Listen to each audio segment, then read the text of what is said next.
if you've never heard of Jane McGonigal, she did a TED Talk, um, oh gosh, maybe 10 years ago about how we need a ton more games if we want to solve problems of the present and the future and build a better future. And I can't get over that TED Talk. So we featured that last year in the last con, and we're going to come back and kind of do it again. And I want to see what you gentlemen think. Excellent. So while we're doing that, we're waiting for Trey to jump on. Alex, could you, and excuse me, I know you're in training to be a deacon. Do I call you Deacon Alex or is it just Alex? It'd be Alex at the meantime. I'm in candidacy, so it'd be Alex, yes. Okay, no worries. So Alex, what are some things that have really jumped out at you, things that you've taken away that you're chewing on? If you want to share, I'd love to hear. Yeah, I think some of the things that I keep hearing, kind of the streamline of everything, is authors, writers writing with the intent of not so much with the intent of making money, but the intent that most authors, especially, one of the things that I kept hearing a lot of is that a lot of storytelling is kind of built around this idea of like, let's just kind of put it to the process, put it out to the mill, and then just create a product, and then hopefully we can make a bang for a buck kind of a deal, where there's not a lot of the digesting of the storytelling and character development that I hear a lot at this particular con specifically. A lot of it is story development, character development, kind of putting yourself into the story as well too, and writing with the intent of not writing, yes, writing for others, but really writing with the intent of you being the audience, and then people being able to digest and chew on that, because some of your own personal and spiritual or trials and tribulations into a book writing type piece, I think has been, in storytelling, is very crucial, because people, honestly, in the end, it's all about relatability and the human experience. And if one's human experience is in relation to another, kind of has a sense of this kind of interconnected community where everyone's kind of communal together, struggling, maybe not on the same issue, but maybe ultimately through something similar in those situations. So that's kind of something I've heard throughout the con, is the idea of development, character development, and better storytelling, and being able to do things that are kind of like, again, that are not mass produced, almost kind of like going through the chop block of a factory and just coming out and just kind of producing just with the intent of making money, but honestly with the intent of really trying to pique the intellect and the soul. So I think that's been really kind of the fine thread that I've seen, that's really kind of been playing throughout the con, and everyone here at LegendCon is kind of like on the same kind of wavelength of writing and the experiences on that. So it's been interesting to kind of see everyone at work and all their minds and the brainstorming and all the effort that's gone into the presentations, and to kind of push that forward. That is brilliant. Well, look, if that's the takeaway people get from this con, that is a win. That's a W. Everybody who agrees with that, put a W in the chat for Alex. I thought that was great. Yeah, I agree fully. All right, let's go around briefly and share who we are. For those who have missed all of the other panels, I am your host and dork supreme, Dominic, founder of LegendHaven Con and the LegendFiction community, and stoked to sit down for about a half hour here maybe and chat about gaming, which is something I love and I don't do enough of. I'm so jealous of Alex, who does it full time basically with Intercession Gaming. So there's part of your bio, Alex. Who are you in 30 seconds, and why is this topic interesting to you? Yeah, I think, well, my name is Alex Pacheco, and I'm a candidate into the Diaconate Formation Program. So my story is 23 years of marketing and advertising, had a lot of opportunity to be able to dabble in Hollywood and different types of celebrities in that realm, and had great opportunities in meeting. Actually, the one of my best friends, his uncle was the one that did the storyboarding for Indiana Jones and Jurassic Park. So, which is really kind of cool to be able to have that kind of backing and that kind of privilege to be able to work with some pretty amazing legends in the storytelling industry of the film. So that kind of gives a little bit about. I've always been film editing and storytelling and movie making, and so that's kind of led into the whole creative arts of the stuff, which now I do gaming, and so I try to use that set my technology and my understanding of technology and editing and filming to do that for gaming. So by content creation. Very cool. Excellent. Thank you. Let's go over to Trey. Share a little bit about yourself, sir, in about 30 seconds. I think you've been a member of our community for like almost a year now. So tell us about yourself. Well, yeah, I have a bachelor's and master's in writing and teaching writing. I've worked freelance in writing for 15 years. Helped a lot of indie directors with screenwriting, and mostly worked in indie manga. One notable project is Exogenesis. I wrote the first book of that, and I wrote the pilot anime episode for that, which got animated. And I'm a knight here helping out Dominic, and hopefully everybody finally knows who I am. I've just been popping up here and there. So that's pretty much me. And yeah, I'm an avid gamer. Fantastic. I'm going to go around in a minute and ask everyone what games you're playing these days. But Joel, share a little bit about yourself, sir. And is it Imona editing services? Imona Literary Services. I can post it in the chat. But circling back to myself, I am a writer, editor, and content creator from Ottawa, Canada. I was really looking forward to this panel because yesterday morning, the talk I gave was about essentially this, but specifically from like tabletop gaming rather than video games. But basically the whole premise of that talk was, okay, how do we change this list of numbers on a character sheet into like an actual person with like hopes and dreams and desires? That's intriguing stuff. I don't play enough RPGs, and I really want to. It's one reason why we started the whole Legends and Worlds sort of D&D themed retreats, is to, we can seriously learn cool stuff from all of this. Okay, well, so before we get into talking about games, let's just talk about games. Alex, what are you playing these days? I know you're routinely running through a lineup that you host lobbies and do catechesis with teens from all over the world, I guess, continental America. So apart from those, anything you're playing yourself that you're kind of loving these days? Yeah, in fact, my daughter and I would like to play Horizon, God of War. We're kind of like into the really kind of whole the legend myth type storytelling. So a lot of the games that we like to play is definitely the storytelling and kind of following the story and the arc of that storytelling in the video game. It's interesting. It's really interesting on that basis. Right now, my daughter and I play Plague Tales. She enjoys, she plays Plague Tales, and I kind of spectate. So we've kind of reversed roles on that. So I'll spectate her, and she'll stream it to me. She'll stream it to me via Discord, and I'll watch her play Plague Tales, and it's just interesting. Again, that arc and that storytelling and the element of that, and just immersing yourself in the gaming world. So those are kind of the games that I predominantly play that are more storytelling art type games. So nice. Hey, friends, while you're in the chat, go ahead and comment what you're playing right now. Just put the title of the game. It'd be fun to see what everyone's going on. Everyone's having fun with. Trey, what are you playing these days? I've been playing a game called Dead Cells, which is a Metroidvania roguelike game, and it's funny that it's a Metroidvania because now it has DLC for Castlevania, which is one of my favorite games.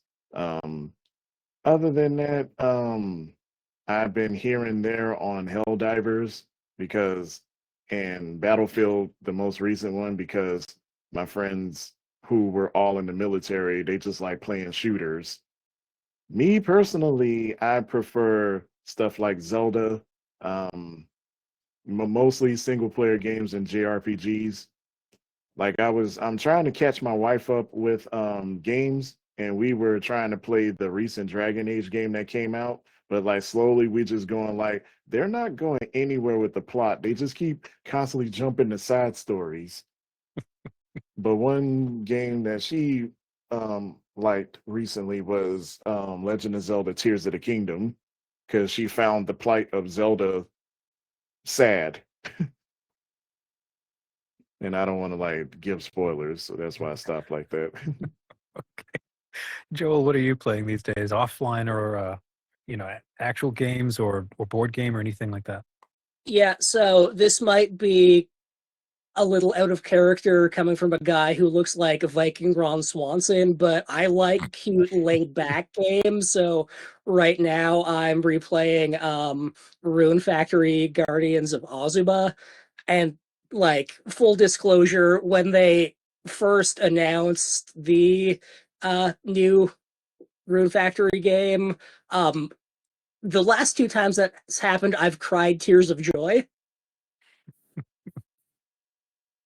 I've not heard of that game, so that sounds good. Anybody in the chat, have you heard that game or played it? Go ahead and say yes or put a thumbs up in the chat. Gosh, for me, myself, I haven't played a lot of games because I've mostly been focusing on putting the con together. But last game I played was I guess it was an indie game called Dreamscaper.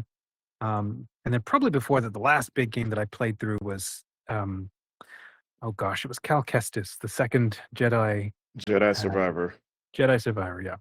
And I know I'm late to the game on that one, but I so enjoyed playing through that. Okay, so here's the little 30,000 foot view of the talking point for today, and then we're just going to go around and chat about it.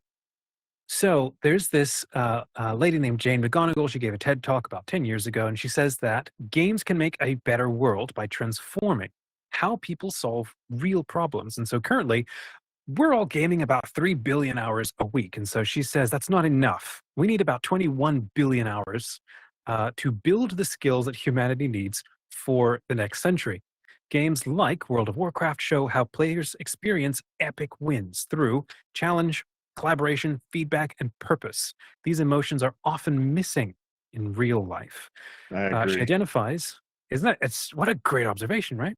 She identifies 4 superpowers developed in gaming, such as urgent optimism, which is acting with confidence, tight social fabric, so trust and cooperation, blissful productivity, joy in hard work, and epic meaning, which is connection to larger missions. These traits make gamers super empowered, hopeful individuals. I mean, that should just be the catch line for everybody at LegendHaven, right? Super empowered, hopeful individuals, and their energy, unfortunately, though, it's only focused on virtual rather than real life challenges. So she wants to develop games that are all about helping us bridge that into real life and stuff. She concludes, humanity can make any future we can imagine if we can apply game principles to reality, turning collective play into collective problem solving. So chat, if that interests you at all, give me a thumbs up or a W, because I think that's such a cool take, and that's exactly what we want to chat about on this panel. So starting out the gate, Alex, what goes through your mind hearing that? Well, yeah, so I mean, intersection gaming is kind of that kind of model. So what we do is we take the digital gaming experience and we apply it to real life elements. We have this thing called Kingdom XP. And what people do is people that are part of our digital religious education program, they are actually able to rank up when they do, let's say, a novena, or they do a streak of praying, of reading scripture. And these different streaks give them XP on our system, which then they can in turn be able to use those rewards to purchase items from our actual item shop. So very similar to how Fortnite is kind of laid out, Call of Duty is kind of laid out. You kind of gain these kind of real life XP points. And so in that same sense, I 100% agree with that whole model and with what she talks about, that it helps with strategic planning. We have seen with my kids personally, I homeschool 4 kids, and then other kids that I've noticed that have played video games, that their strategy and planning and problem solving are a whole lot different than those who don't play video games. And I began to realize that actually they think more outside the box than they think in the sense of a linear type way. Because usually if you're playing like a FPS, a first-person shooting game type, or shooter type game, there's a lot of planning and strategic. Like in Fortnite specifically, when it comes to building and those kinds of things, it's a mechanic. They call them mechanics in the video game. And everyone has these set of mechanics that they actually play and how they strategically plan their kind of like towards the victory. So they have this kind of idea of like whether it's defense or offensive. The same thing goes in Rocket League or any kind of communal game, which is why when you look at role-playing games, the church teaches. And it's kind of interesting because as I'm going through my formation, one of the things that we've kind of talked about a lot is role play, that people naturally role play. I mean, mass is essentially, it is an engagement of us experiencing heaven on earth, but there's a role play actually that goes into the factor of that we're playing a role of becoming saints. We're playing that role in the sense of actually becoming that, which is striving towards sainthood. So in that same aspect, role play is very crucial in even video games, how we role play, how we do those kinds of things. It's very interesting to see how the dynamic between the actual person and the game, how there can be some correlation on how we think and how we problem solve and how we do things. Like I said, I've seen that in my children specifically, and I've seen that in other students that we've had in our class, that parents have said they've seen an increase in attention span or an increase in engagement in their classrooms because of the video games, because the way we map it out and how we allow gameplay to engage with the learning curve makes it so much more appeasing and way more to a point educational, and allows the child to be able to develop a particular mindset when it comes to problem solving. Community is a big thing. I mean, gaming is, as I think from the days, I mean, all you gentlemen can probably relate to this, Super Mario Brother days, where it's a 1-player, 2-player, and you have to wait for the other person, or you took turns. The community happened in the household, and it was usually with your siblings.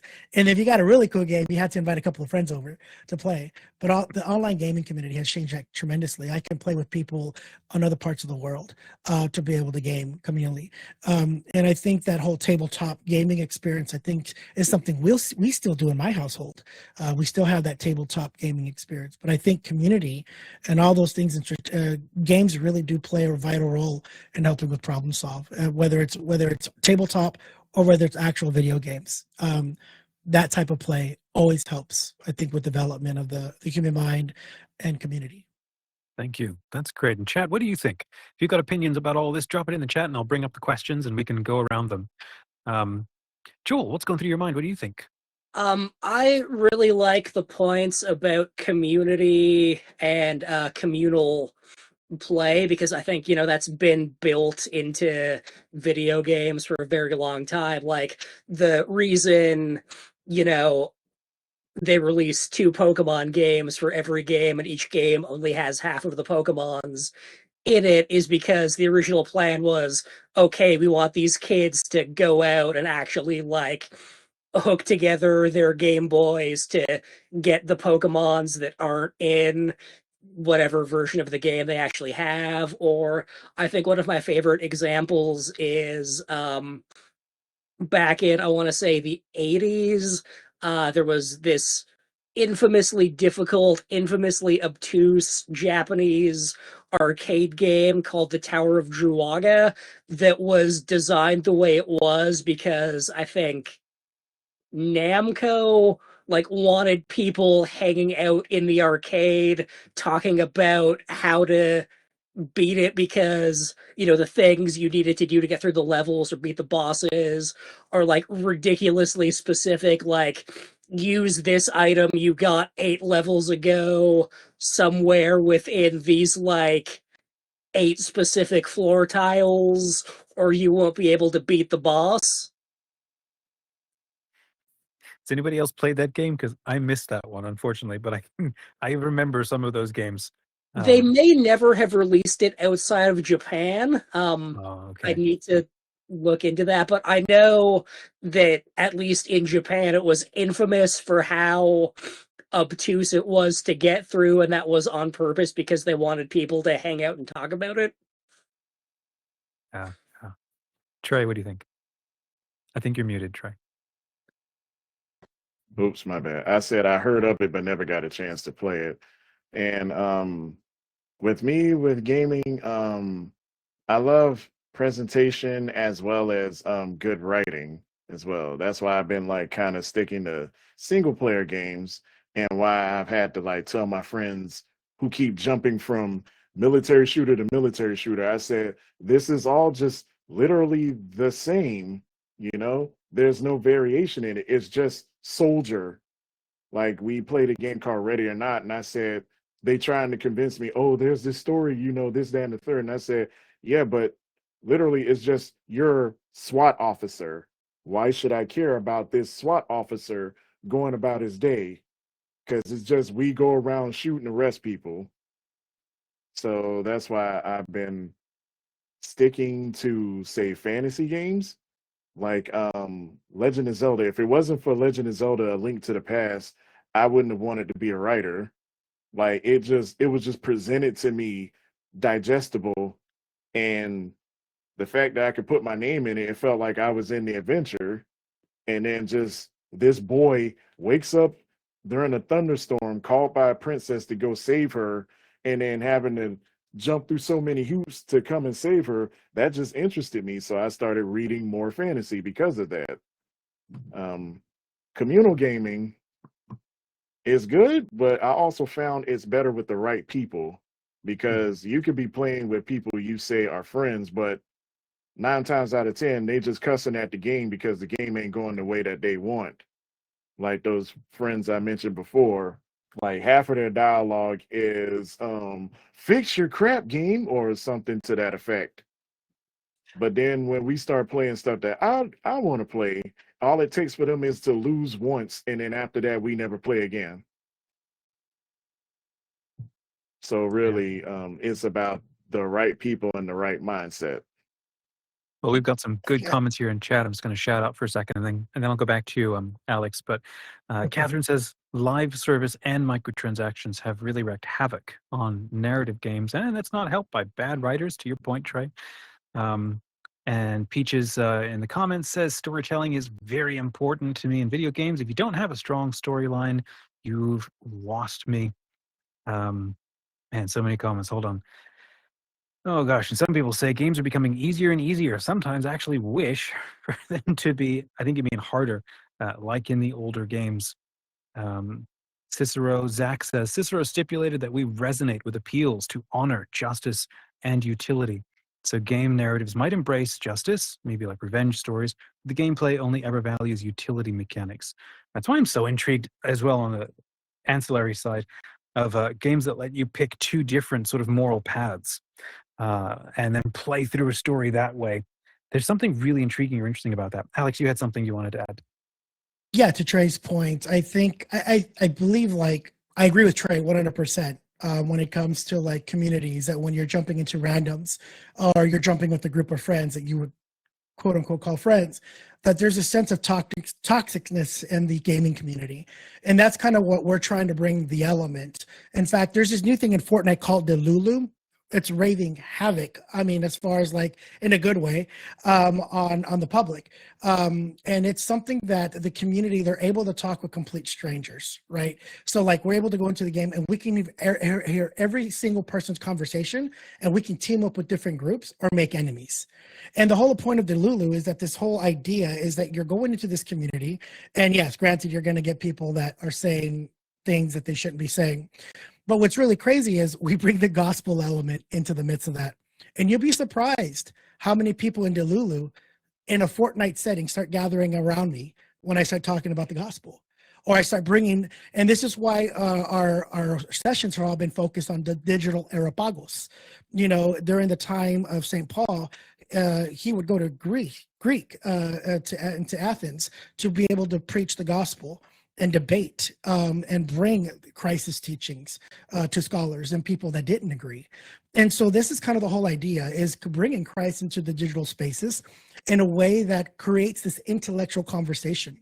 Granted, maybe the storyline or the arc is not there for that community or for that group of individuals, because unfortunately we live in a generation, especially we have Generation X, Y, Z, we have Gen Alpha, and now we have Gen Beta coming into the mix. So with all these generations coming into the mix, you have your Generation Z, right, with the that is predominantly 100% digital. They're digital. They're in the sense digitally integrated into everything. So when they go into these Fortnite communities or these other gaming communities, you'll have some groups that really enjoy the story arc. And then unfortunately, you got those who don't really care for the story arc.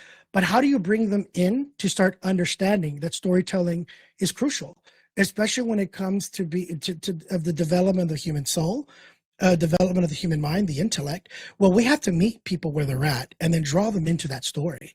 And the only way we can do that is by meeting them and bringing that story to them in communities that don't have that story arc. And that's kind of where what we're trying to do as a Catholic gaming company, to be able to go out to these spaces, create these environments, and to bring the gospel in a way that is not preachy, but that is absolutely telling a story.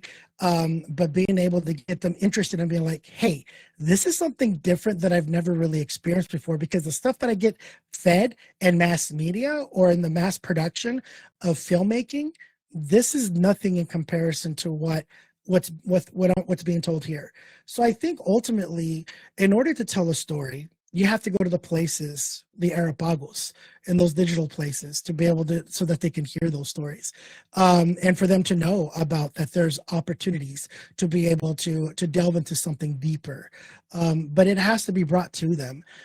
So I always provide opportunities for dialogue and conversation, not confrontation, but opportunities to be able to draw them into something that's uniquely different, either through my actions or through just basic, simple conversation of talking about something that they enjoy or like. So like I said, Delulu is a great example of that.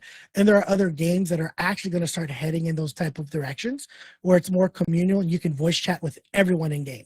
The gaming industry is not going to leave. You got 3.8 billion gamers in the world. 214 million of those are in the US. It's crazy. I mean, you kind of think about it. Ultimately, it's the amount of gaming and the amount of people that game on it, whether it's on a mobile device, tablet, console, adults game, whether it's solitaire. I mean, it's the whole idea. The gaming is not going away anytime soon. So we have to do something in today's digital era to make a shift and a change, so that people can see that they're if it's lacking storytelling, then what can we do to change that, by utilizing the community as a way to bring maybe the biblical story, or maybe some of the novels here from some of the writers from Legend Fiction, and to say, hey, let's have a book reading online before we play a game, and let's discuss this story while we play video games. There's so many opportunities in the digital gaming world to be able to shift and change that. So, I mean, that's just kind of one way of looking at it, right? So, yeah, that's great. Joel, what's going through your mind? I know that RPGs, they seem to be growing in interest. I think that's your forte. What do you think? Yeah, I think what's sort of tripping me up right now is a lot of those RPGs are like single player experiences. So this issue of like, okay, how do we interact with other people properly isn't necessarily applicable, because it's largely you in the game world. But I think that's where like the actual storytelling aspect comes into, because I think especially RPGs, especially single player games, like live or die on the quality of their storytelling in a way that something like Fortnite doesn't. I guess I will say, I guess from like a personal angle, I think, speaking as an autistic person, I think one of the best experiences I've had with storytelling of the autistic experience was actually Dragon Age Inquisition. There is a character in that game, Cole, who is not actually autistic. He is a spirit of compassion who thinks he's the ghost of a murdered mage, but he's very much written in a way that resonates with, I think, I can't speak for everyone autistic, but like he resonated with me enough that I teared up several times playing Inquisition, because like I think the best thing about Cole is that a lot of fictional autistic characters like are depicted as largely devoid of empathy, whereas Cole is literally a spirit of compassion. He's basically only capable of feeling empathy, which was, enough to like get me tearing up, because like finally here is an autistic, or at least autistic adjacent character who's actually depicted as a fundamentally nice person. Trey, anything that's going through your mind with all this? As he said about autistic representation, let's just say gaming has been dropping the ball when it comes to Black representation, because for one, it seems like nobody can parse the fact that Black people have dreadlocks that are longer than what we call the Killmonger hairstyle. What Killmonger wore in the Black Panther movie. It's like every time we turn around, if it's a man with dreadlocks, it'll be that length, swept to the side with his side shaved. And I'm going like, you do know some of us grow our hair longer than that, right? And other than that, one thing I've noticed about Black representation in fantasy period, not just games, is that they're either a thief, a criminal, someone's slave, or someone in the background that usually gets folded by a monster. So I guess that's why I've always written Black characters as the main protagonist, to show, we exist too. We're not just here to get punched in the red mist. Gaming wise, how can I say? The last main character in a fantasy game I've seen is the recent the Prince of Persia game before last that came out. The Black character in that. And I said, while I like him and the Killmonger hairstyle kind of fits, I've just not seen many other characters that look like him. Chad, if you've got anything else that is going through your mind with all of this, you are welcome to. People are dropping lists of games and so on in there that I have never heard of that sound very cool. But yeah, Catherine Zermley says, yep, awful hairstyles every time. And so I do want to go back to one line where she talks about super empowered, hopeful individuals, and the sense that gaming can train that, or train that kind of a mindset in you, so that you can then bring that back out into, let's say, the real world. And maybe a flaw or a problem about, let's say, the gaming industry right now. Well, as Chad has already pointed out, it's kind of co-opted, or it's there's too many different agendas, or agendas you don't agree with, or there's a ton of microtransactions kind of ruining it, or community is badly put together, or just not moderated, and it kind of runs away with itself, and it's a bit of a nightmare. So the idea of a game is not just to have fun, but it's also to field test and learn how to become a specific kind of person.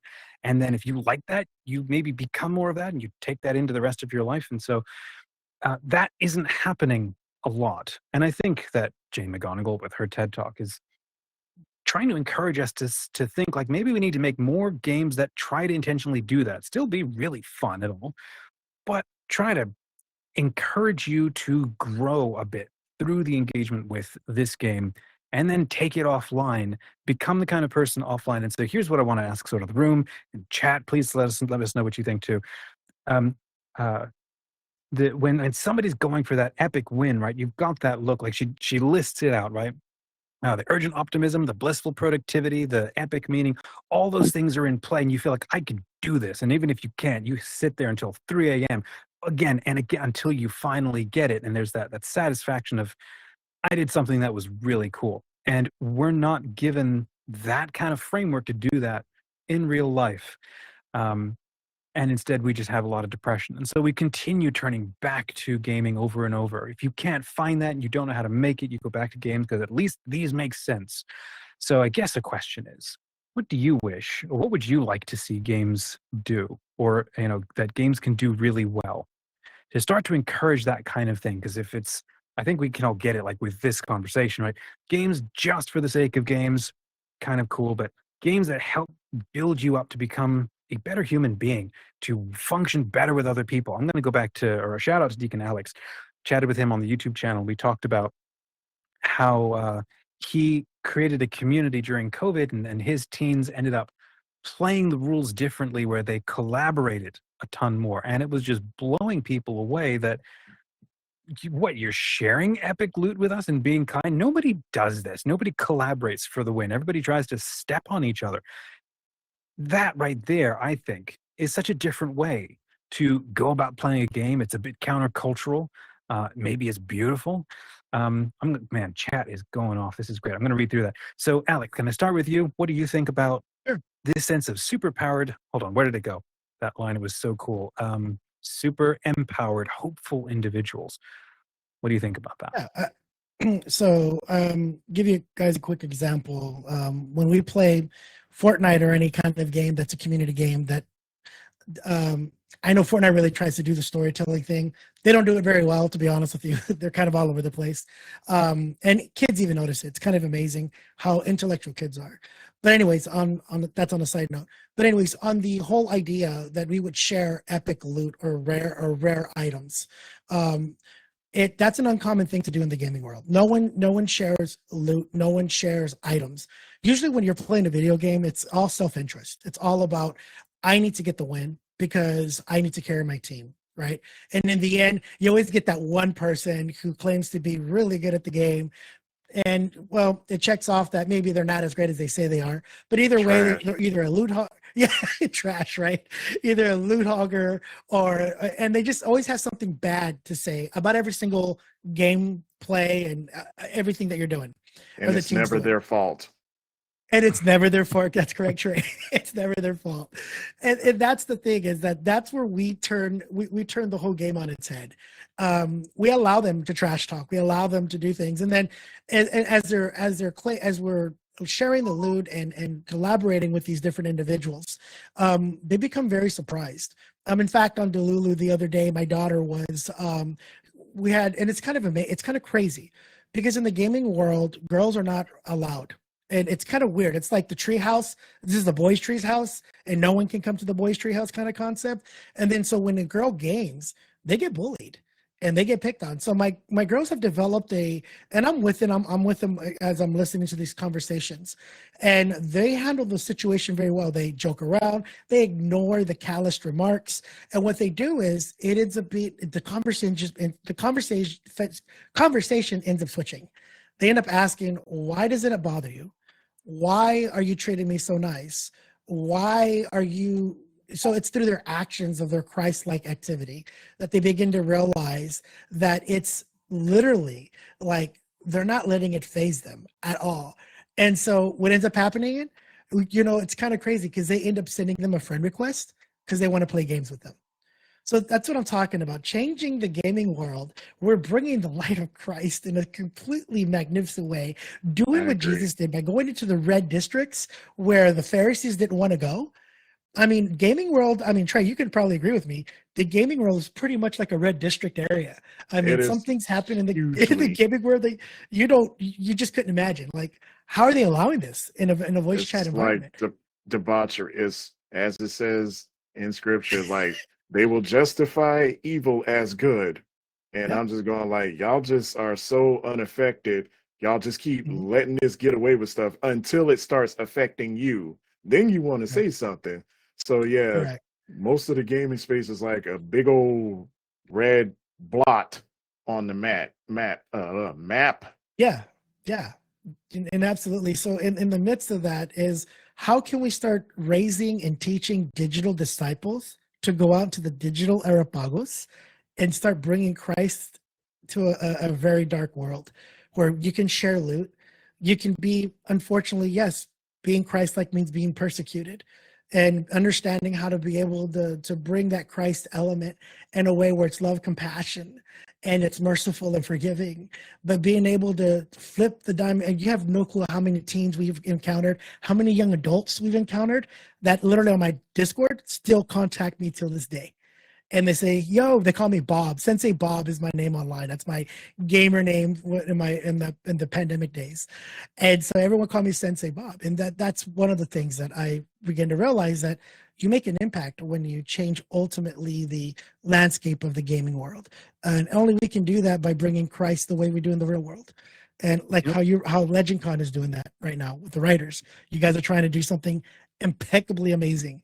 And I think it's a milestone and it's needed in our world. So I think it's incredible to see a group like this and my prayer is to see LegendCon continue to grow and have more awesome writers that can definitely, maybe, who knows, in the future might write the future storytelling game that might be the most epic legendary game that anyone's ever played.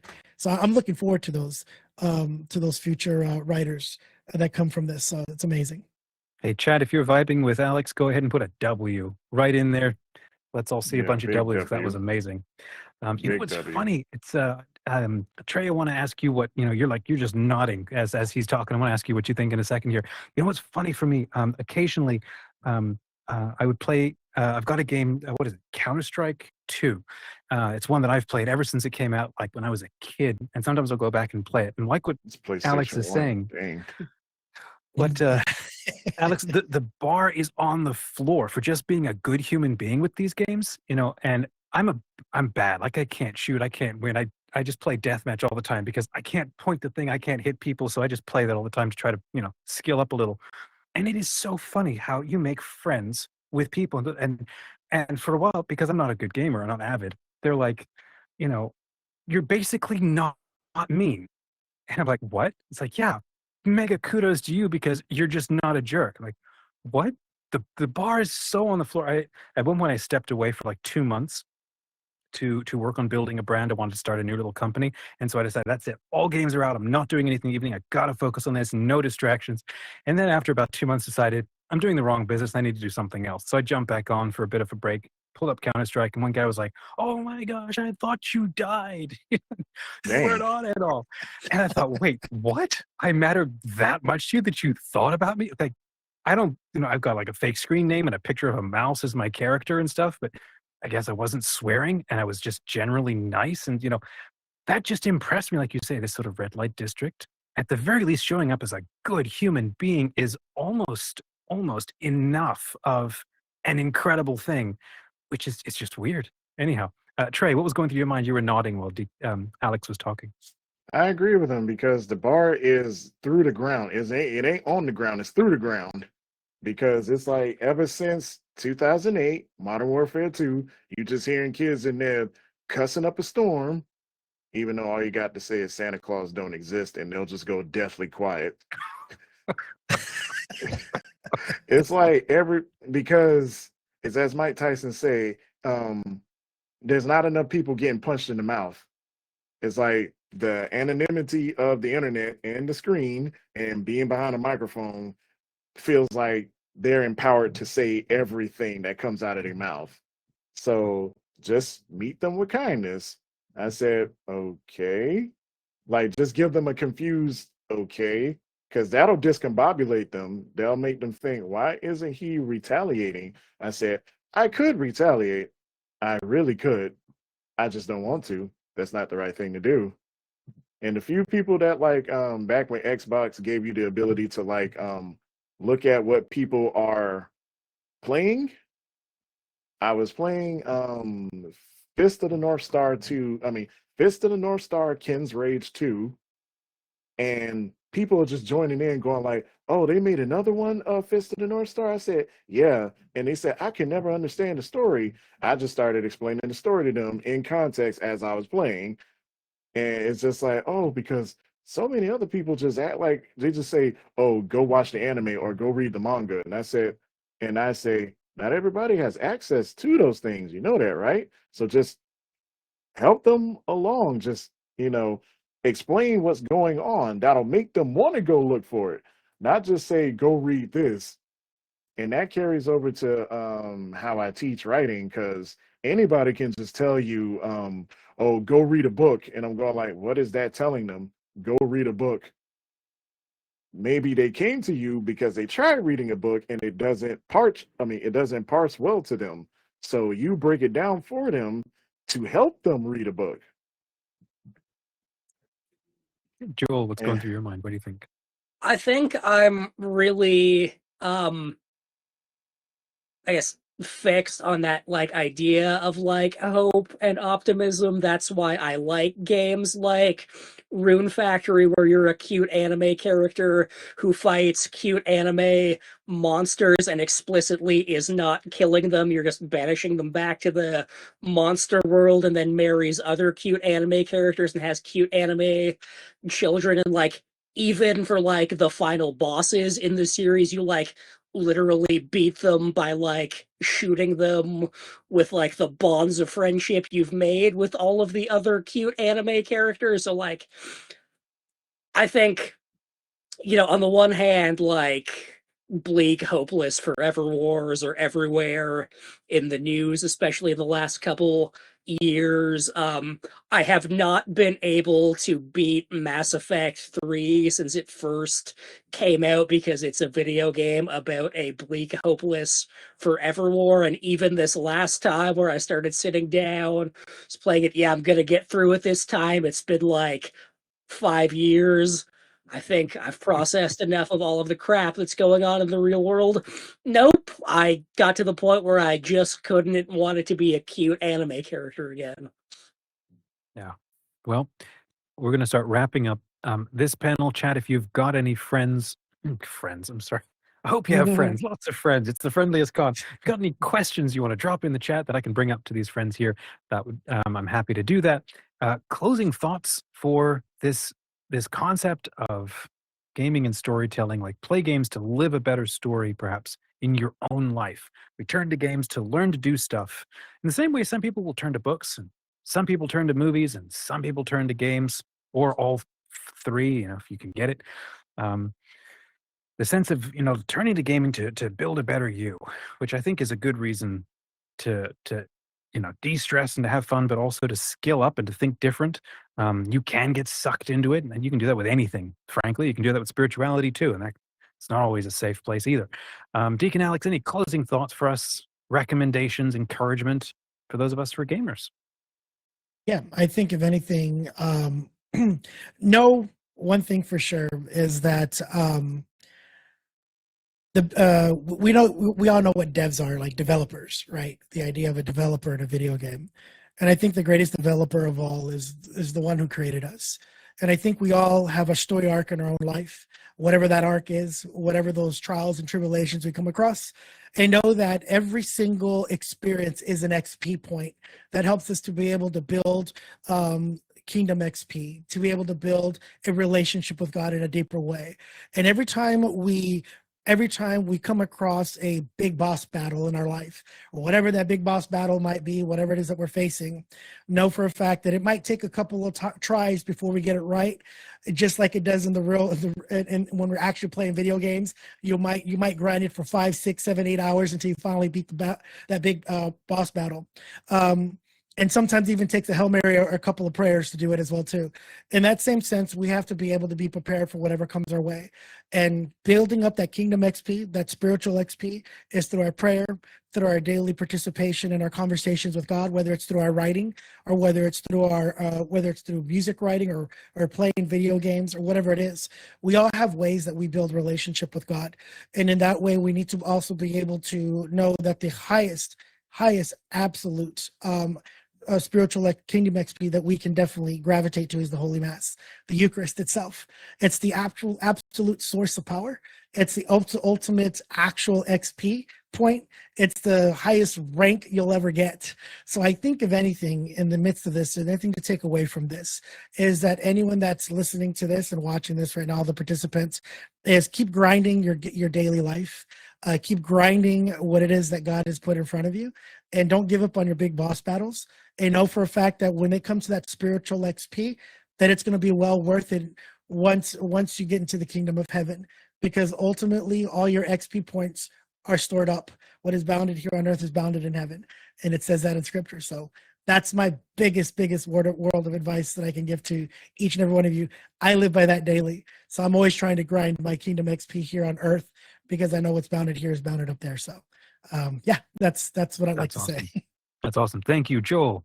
Final words of encouragement and how you are getting through things, especially in the gaming front. So to briefly go back to Dragon Age for a second, because there are some absolute banger lines in Dragon Age Inquisition. Just for anyone who hasn't played Dragon Age, the main religion in the setting is essentially focused around scripture that's recited as a song. So at one point, one of the characters describes his religious views by saying, I like the idea that you could save the world with a song.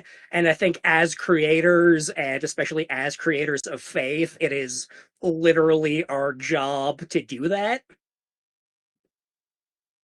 I mean, I should end the stream right there. That's awesome. Trey, riff on that if you would. Final thoughts for us. Keep playing Sega games. But really, just keep platforming, keep speeding ahead, be way past cool, and always remember God's right there with you. No matter what you do, He will neither leave us nor forsake us. He's always right there, close as a shadow. Man, you drop great quotes. That's awesome. Friends, I hope that you enjoyed this conversation and that you enjoy the rest of the con. We're going to wrap this one up and then head back over to the expo for some other presentations.